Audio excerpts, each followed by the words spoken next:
Hey guys, Zen here, and today we're diving in with a bunch of news to round up for Rainbow Six Siege. There's a lot of stuff to get through as we move forward in year 5, and some of this stuff is actually really important, and so guys, let's get to it. Before we begin, I want to tell you guys about today's video sponsor, and that's Point Club. If you guys are looking for a super simple way to earn some free cash, check out Point Club and get started. It's an easy way to earn some free money by taking surveys, watching videos, and surfing the web, and after trying it for myself, I thought you guys would be interested. So guys, if you click my link at the top of the description and sign up, after you take your first survey, you'll get a free $5. And of course, you can also cash in on Amazon gift cards and shop for a year 5 pass, or really anything you'd like. You guys can sign up with the link in the description to check it out for yourself, and thank you to Point Club for sponsoring today's video. Now, okay, I think we'll begin with some behind the scenes content for Operation Void Edge and go over the most recent look at the making of the new season. This one is actually really different if you look a little bit closer, because neither Iana or Oryx are your typical military operator. Oryx, for those of you who don't know, is a convict, and he spent over 15 years behind bars. He escaped the prison and found his way to Morocco, where he met my main, Kaid, and King of the Fortress. He learned to harness his brutality and hone in on his athletic ability and become the 6-team operator he is today. As far as development, the dash came first and his ability to move around the map quickly. Then they added the ability to climb up through hatches, and actually the flashiest part of his Rema dash was last up by being able to charge through walls. So have you ever had the question of if Oryx is the strongest operator of Team Rainbow? What about if it came down to a 1v1 match between him and Lord Tachanka? Well, who would win? Oddly enough, Ubisoft themselves have had this question, and it's something a designer kindly answers, and he says that if it really came down to it, even though Tachanka is a demigod, Oryx would take the cake. But of course, what do you think? Is it the Ram or the God? Next up, there is Iana. The primary focus was the mind game she's capable of with her replicator gadget. The devs say Iana was a challenge to bring into the game because it's tough to account for a whole other character that's actually a gadget, which turns off the ability to shoot, destroy barricades, and I could imagine that's tough to convey to the player without confusion. Now, if you read her bio, you'll know that Iana has albinism and is the reason for her pale skin and her eye disorders. The replicator gadget was a way for her to follow her career without the limitations of her condition, so a bit of an inspiring history there. Now for me, the best use of the Gemini is to have an ally follow it as you push the hologram near the objective, and once it alerts the defenders, your teammate can easily trade it out. It's worked time and time again during my attacking rounds, and it's actually really tough to counter. So if you're Iana, there is some support utility there if you're a little humble. Lastly, they talk about Oregon, and the focus of the rework was to make it less repetitive and more comfortable to play on. I know it's still a bit of a sore spot for the community, but personally,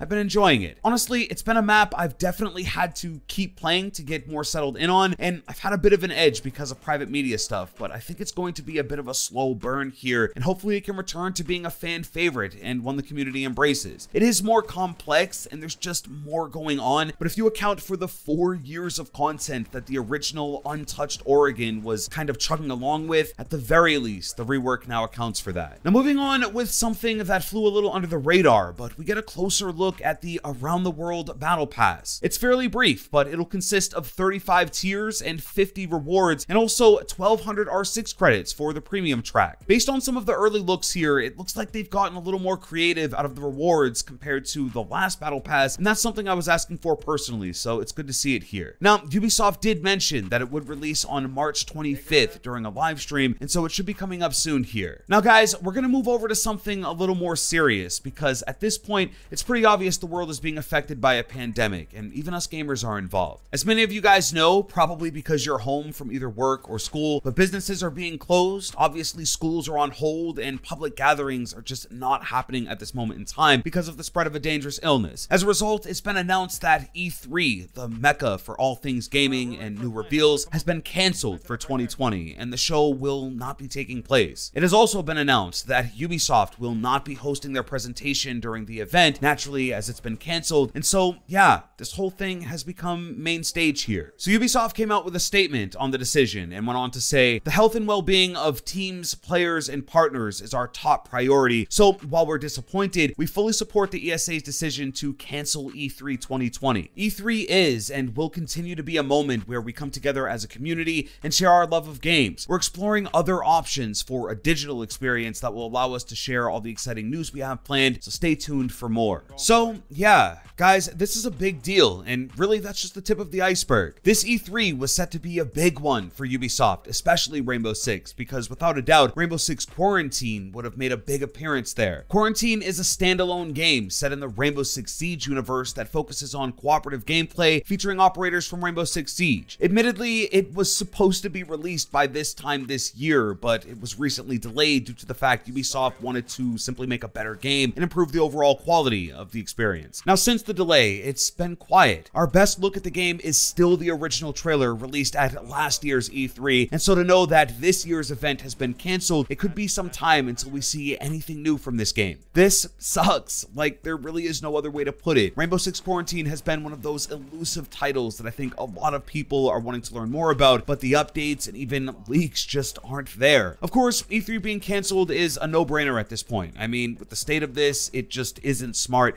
People come from all over the world to enjoy this event, and you really don't want people getting sick as a result. But hopefully, Ubisoft can, at the very least, release a video or a live stream that covers Rainbow Six Quarantine, maybe even Siege if we're lucky, and come up with a way to get that information out. Microsoft and Xbox have already announced plans kind of like this, and so fingers crossed we hear more. And so, speaking of Microsoft and Xbox, to wrap this video up, I wanted to talk about the latest updates about the Series X, the next generation Xbox. And it's not often we do this, but when it comes up, it's always pretty exciting to learn about new consoles, and Rainbow Six Siege will make a new home here as well. And so, let's do that. So firstly, they show off a demo of the loading times between Series X and Xbox One, and man, this thing is fast. For those of you who don't know, the Xbox Series X will feature an SSD for the first time in a console, and with that faster storage, everything from the operating system to in-game loading screens will be much faster. They also showed off the new controller, and it'll have a brand new share button directly in the center, and also a new textile grip added to the triggers and bumpers, which should make things a bit more comfortable. Quick Resume is the last big feature here, and they say you can have up to 4 individual games running in the background and resume any one of them and pick up right where you left off. I'll be honest and say that I doubt this will be something that works with all Series X games. Like, it'll probably require a few backward compatible Xbox One games or even 360 to have all 4 quickly resume, but regardless, it's definitely a convenience. Finally, for those of you who'd be interested in seeing the more cheeky side of Microsoft, they released an image showing off the Series X scaled next to a refrigerator of all things, and this is of course because of the ongoing meme made out of the Series X design. Now, let's be honest, the little guy does resemble a mini fridge, but the head of Xbox did announce that this thing can be stood up vertically or laid on its side horizontally, so no matter how you're set up, it should conform to your liking. The last bit about the next console is that it will feature expandable storage, and what's really cool about this is that you could put all of your games and content on an external drive from your Xbox One and plug it into the back of the Series X with backwards compatibility, and you'd have your entire gaming library on the new system. Now, as we know, Ubisoft have already announced plans for Rainbow Six Siege to make its way over to both the Series X and the PS5, and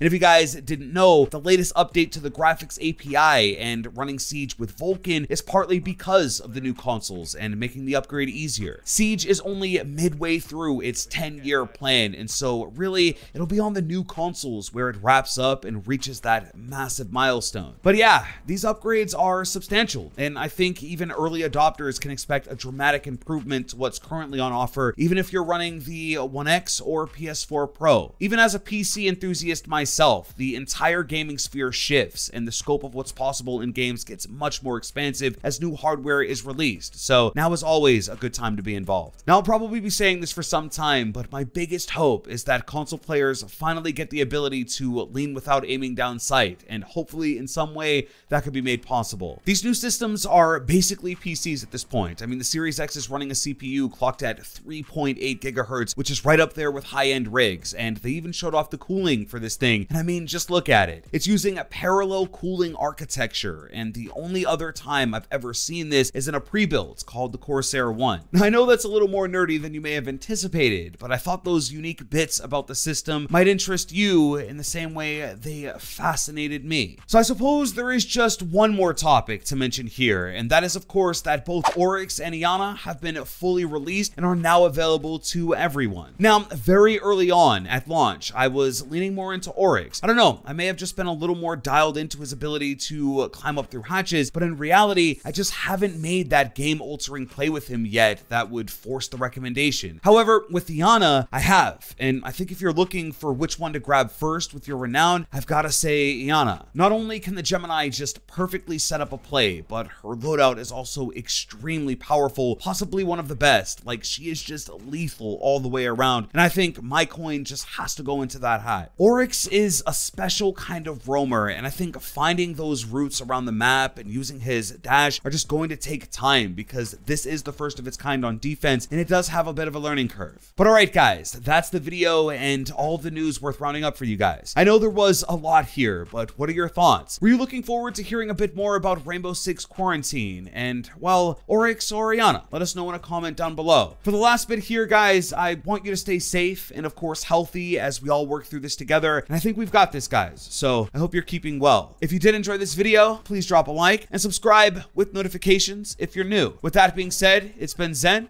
Hey, thanks for watching. I'm out.